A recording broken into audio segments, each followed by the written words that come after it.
औज़ुबिल्लाहिमिनश्शैतानिर्रजीम बिस्मिल्लाहिर्रहमानिर्रहीम। उम्मीद है कि आप सब लोग खैरियत से होंगे। आज हम पढ़ेंगे बायोलॉजी, क्लास 9 की बायोलॉजी पढ़ेंगे और हमारे पास टॉपिक है आज का मेजर फील्ड्स ऑफ बायोलॉजी। आज हमने पढ़नी है मेजर फील्ड्स ऑफ बायोलॉजी। इसके ऊपर बुक रख देती हूँ साइड पे क्योंकि फिर उड़ता है। Major fields of biology.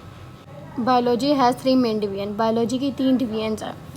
एक है बोटैनी, एक है ज़ूलॉजी और एक है माइक्रोबायोलॉजी। बोटैनी जो है वो प्लांट्स के बारे में स्टडी करती है, ज़ूलॉजी एनिमल्स के बारे में स्टडी करती है और माइक्रोबायोलॉजी जो है माइक्रो ऑर्गेनिज्म के बारे में स्टडी करती है। फॉर एग्जांपल जो इसमें वायरसेस होते हैं, बैक्टीरियाज होते हैं, उसमें बारे में वो स्टडी करते हैं माइक्रोबायोलॉजी।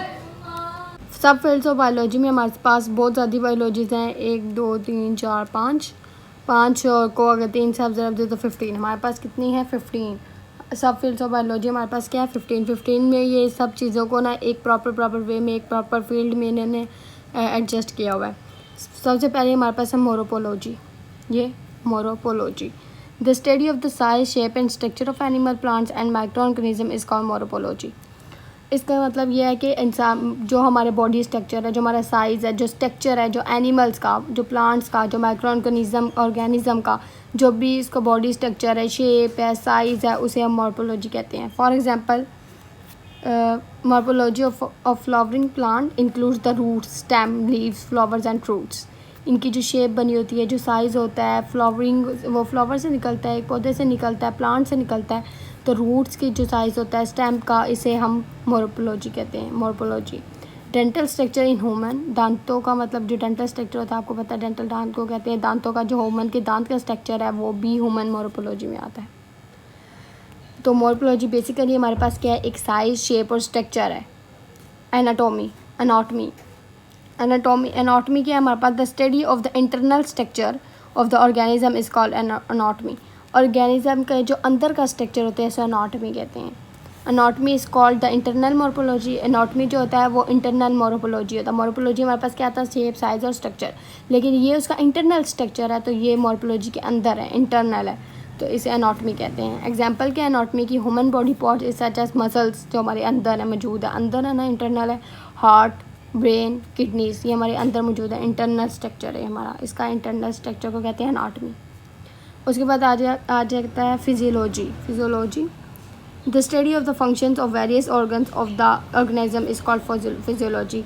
कुछ फंक्शंस के बारे में हम, ऑर्गन्स के डिफरेंट फंक्शंस के बारे में हम स्टडी करते हैं, उसे फिजियोलॉजी कहते हैं।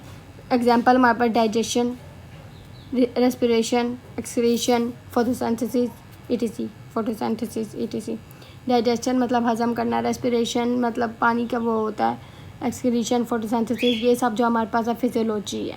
हमारे अंदर के जो हमारे फंक्शंस हैं, जो हमारे काम करते हैं, अंदर जो फंक्शंस काम करते हैं, उन्हें फिजियोलॉजी कहते हैं। हमारे पास अगला हमारे पास है हिस्टोलॉजी। ये हमारे पास क्या है? The microscopic study of tissue of organism is called histology.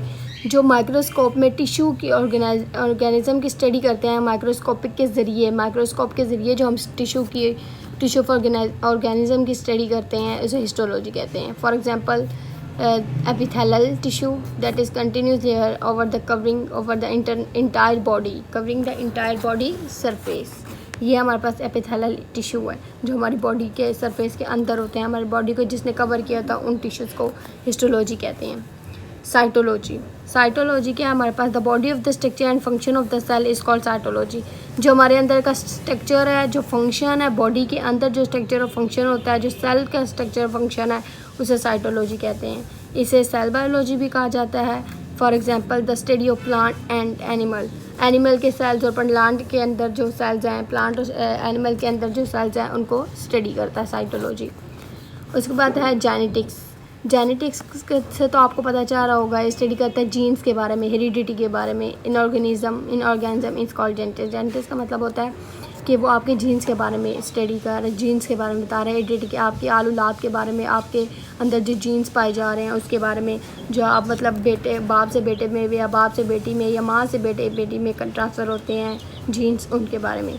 For example the plant having red flower produce red flowers जैसे एक रेड फ्लावर तो वो प्रोड्यूस भी रेड फ्लावर ही करेगा, जैसे वाइट कैट है तो प्रोड्यूस भी वो वाइट किटन्स करेगी, उसके वाइट बच्चे होंगे, तो ये जीन्स का असर है, जेनेटिक्स का असर है। उसके बाद हमारे पास है molecular biology. Molecular biology is the study of biology eight molecular level. जो मॉलिक्यूलर बायोलॉजी क्या होता है कि बायोलॉजी एक मॉलिक्यूलर लेवल पे स्टडी करती है उसे। मॉलिक्यूलर लेवल पे मतलब मॉलिक्यूल्स के लेवल पे, मॉलिक्यूल्स जो होती हैं उस पर स्टडी करती है। Embryology. Embryology is the study of development of an organism. Organism कैसे डेवलप होते हैं, कैसे उनकी पैदाइश होती है, कैसे वो बढ़ते हैं, उसे एम्ब्रियोलॉजी कहते हैं, embryology.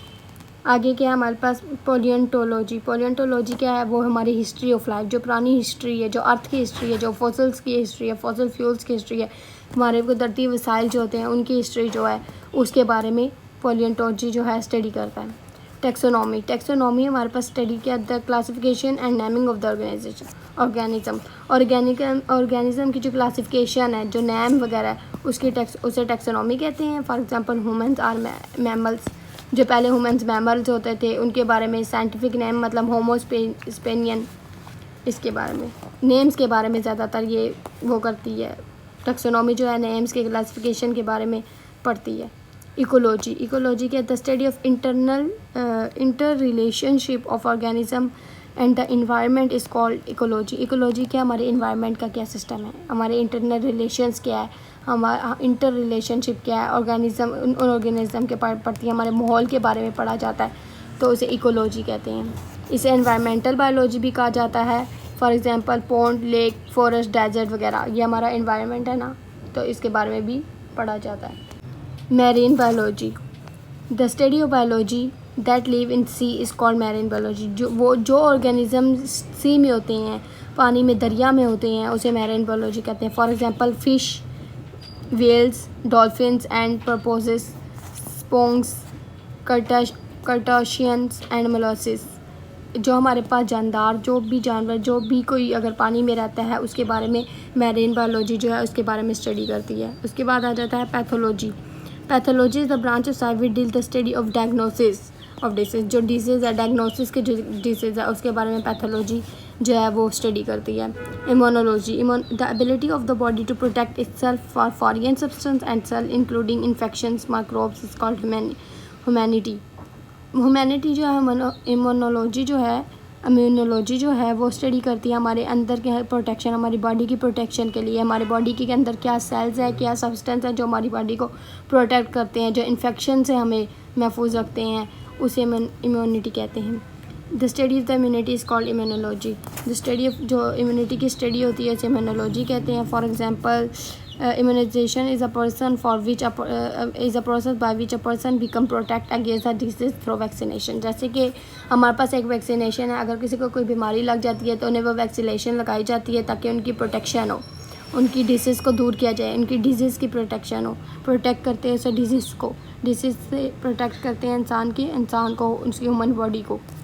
The example of vaccine for disease into polio, corona, dinghy etc। आपको याद होगा जब कोरोना आया था तो एक वैक्सीनेशन लगी थी, और कोरोना से महफूज रखने के लिए, कोरोना एक बीमारी थी, उससे महफूज रखने के लिए लोगों को वैक्सीनेशन लगाई जाती थी ताकि वो उससे महफूज हो जाए, उन्हें कोरोना ना लगे, उनको इन्फेक्शन ना हो, उनकी तबीयत ना ख़राब हो, क्योंकि सम पीपल्स की जो है वो डेथ हो गई थी, तो इस वजह से वैक्सीनेशन इन्होंने बनाई थी और तैयार की थी और सबको लगा रहे थे ताकि और लोग ना, उनकी जान ना जाए। आगे है pharmacology. The science that deal with the study of drugs. जो ड्रग्स के बारे में स्टडी करता है, ड्रग्स के बारे में स्टडी करते हैं, इसे फार्माकोलॉजी कहते हैं। Pharmacology drugs is a chemical substance, इसे केमिकल सब्सटेंस कहा जाता है। For example aspirin is a form of drugs often use of treat pain, fever and inflammation. The other example of drugs is morphine, insulin, penicillin etc।